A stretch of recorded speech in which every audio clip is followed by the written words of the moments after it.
Welcome to the Heart of a Viking. This channel offers elementary art lessons taught by Mrs. Minto from the Cape Henlopen School District in Delaware. I look forward to virtually creating with you. There are new lessons posted weekly. Subscribe to the channel to make sure you don't miss a single one. So go grab your art supplies and your thinking caps and let's begin.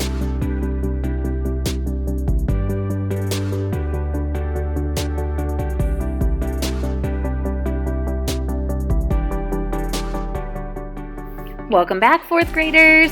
So today we're going to start with a new technique. This one is called dovetailing. Now for dovetailing, you're going to need two pieces of string that are exactly the same length. So I have a white one here and a red one, and I'm applying a little piece of Scotch tape to the end there to make sure that the ends don't fray on me. So I'm just putting that around the ends there. Okay, so what's important about the dovetailing is that the two colors need to be on opposite sides of your loom. So the red one's on the right and the white one's on the left. So I'm going to start with a regular tabby weave opposite from the previous row. Don't forget to check that previous row. So I'm starting with under here. Now here's the cool thing. I'm only going halfway across and stopping. So I'm going to pull my string through. Perfect. And now I'm going to weave back, almost like, I don't know what this would be, like my string got tired and he didn't want to go all the way across. So now I'm weaving back just like that. Now I don't want to yank it too far because I don't want the white warp threads to bend. So I just do that across to the middle and then back. Now I'm going to do the white one. Again, double check, make sure you're opposite from the previous row. Now pull it through so you have a little tail. Now here's the sneaky part.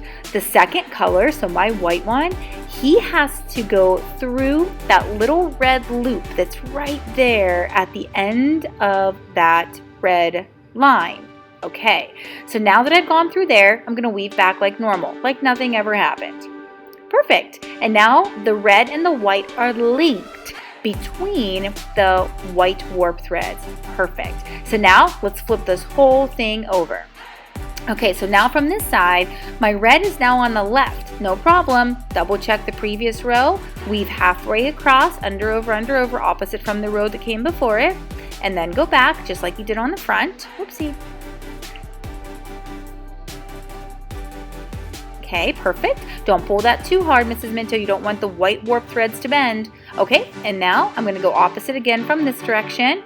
Coming in under, over. Now remember, the white always has that extra job. His extra job is to link through that little red loopy there and then weave himself back out. Okay, here he goes. Over, under. Oops, caught around the corner. Okay, and pull, and you should see that little link right in the middle, just like the other side. So now flip back to the front and do it again, because the more rows of this you have, the better it's going to look. So now red, check my previous row. I was over, so my red has to be under. And I'm going to go this time, I'm going to go further. I'm going to go to a different piece of white warp thread. I'm actually going to go to this right here. This looks perfect right here.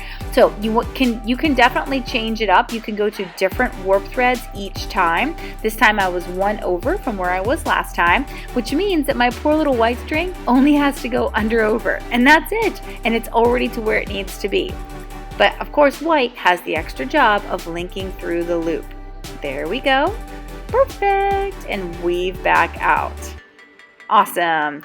Okay, that's the second row. Let's flip over and repeat on the other side. And I'm going to keep doing that until I have used up all of my white and red pieces of yarn.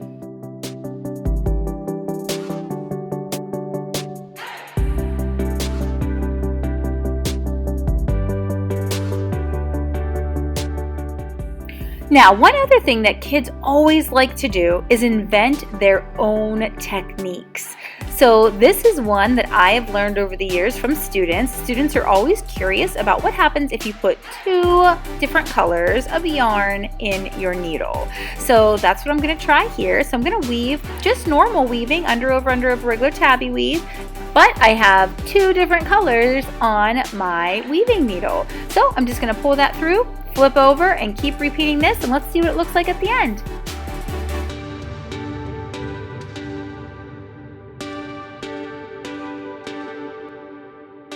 Well, that's kind of interesting, right? Okay, so here's what we're trying to do. I am trying to create a pouch that's about 4 inches tall. So I'm just gonna make a little mark on my piece of cardboard, and that's gonna be my goal. So from the bottom edge, that little mark that I just made, that's about 4 inches. You do not have to make a pouch that's 4 inches tall. However, I would not make one that's smaller than 2 inches tall. So definitely pay attention to what you're doing. Pay attention to how far up your loom you're weaving. And another thing you don't want to do is you don't want to go all the way to the top. So you want to go about 4 inches is like perfect. 5 inches, perfect. So I'm going to aim for 4 here. That's why I put that little mark on my weaving loom. So then that way I know exactly how far I need to go to. All right, so I'm just going to keep weaving here using the techniques I already know and trying to fill up my loom up to that little mark.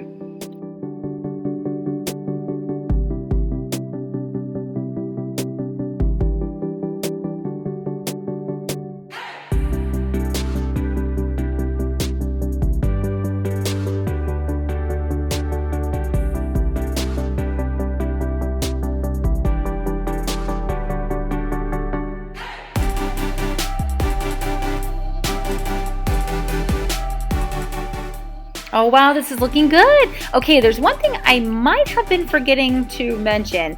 Every now and then, I want you to stop, use your fingers, and pull down on the colorful pieces of yarn that you're using.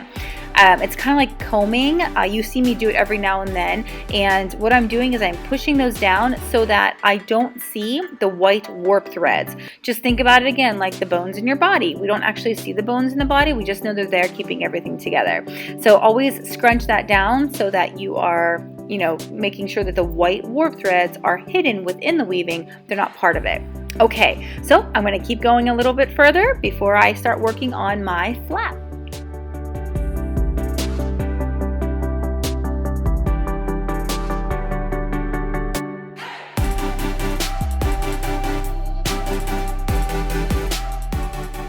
Okay, that's looking pretty good. Let's get out the official ruler and see if I'm at about 4 inches. Oh my gosh, that's really cool, Mrs. Minto. You were right at 4 inches right now. So that means I'm gonna stop, even though I didn't make it to my line. That's okay, 4 inches was my goal. So now I'm gonna pause for a minute from weaving and give my weaving a haircut. So if you haven't already started to do this, you can grab those long loose ends and give them a little trim. You don't want them to be super short, but we want them to be, not sticking out the edge like that. So go ahead and give your weaving a little haircut.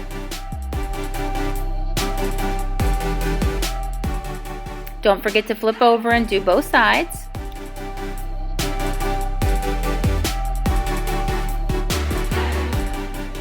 Okay, so now I need to determine which side is the front and which side is the back. Whichever side is the back, we're going to attach the flap on top of it, so right up here above it. Now, making the flap is easy peasy. I just grab another piece of yarn, I put it through the eye of my needle, or put a little piece of Scotch tape around it, whichever one you're using. And I would like for you to start with regular tabby weave. Now, this is a unique situation. This only happens at the beginning of the flap. I'm going to weave across, that's normal. Pull it through, little tail, that's normal. Flip your weaving over, continue your tabby weave, double check, make sure you're going opposite from the row before, but keep going, normal.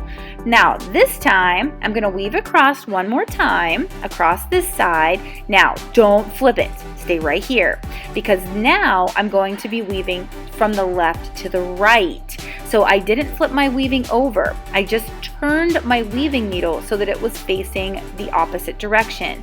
Now, do you see how I'm messing with that little loop right there? I don't want it to be real big, and I also don't want it to be super tight like that. I don't want to be bending the bones of my weaving. So I want it to be right like that so that it's touching but not pulling on that white warp thread. That's perfect. Okay, so now I'm going to head back, make sure I'm opposite from the row before, and again, don't pull that super tight. You want it to be touching but not pulling, and reverse it. Now I'm going left to right, and I'm going opposite from the previous row. Always just flip the needle and make sure you're going opposite from your previous row. Now, because I have my needle on here, it's going to be kind of tricky for me to finish, so I'm moving my knot a little bit to kind of allow myself to use my needle a little longer, but of course I can always take that off and just finger weave it as well. So this is regular tabby weave. I have to make sure I'm going opposite from the previous row, and I have to make sure that I am not holding really tight when I turn around and go the opposite direction, because I don't want to be bending those white warp threads.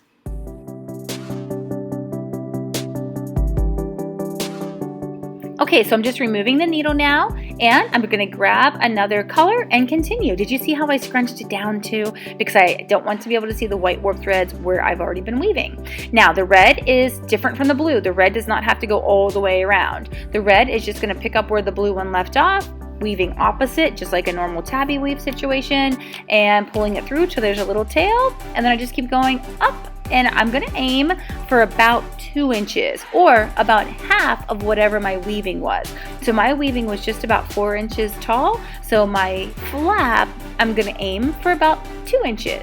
So let me check back in a couple minutes and see how far I got.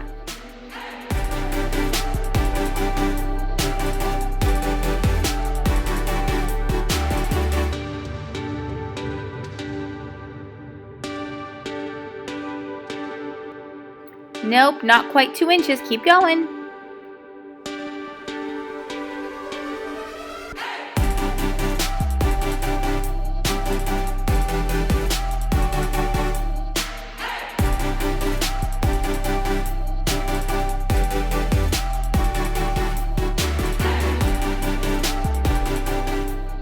All right, let's check that again.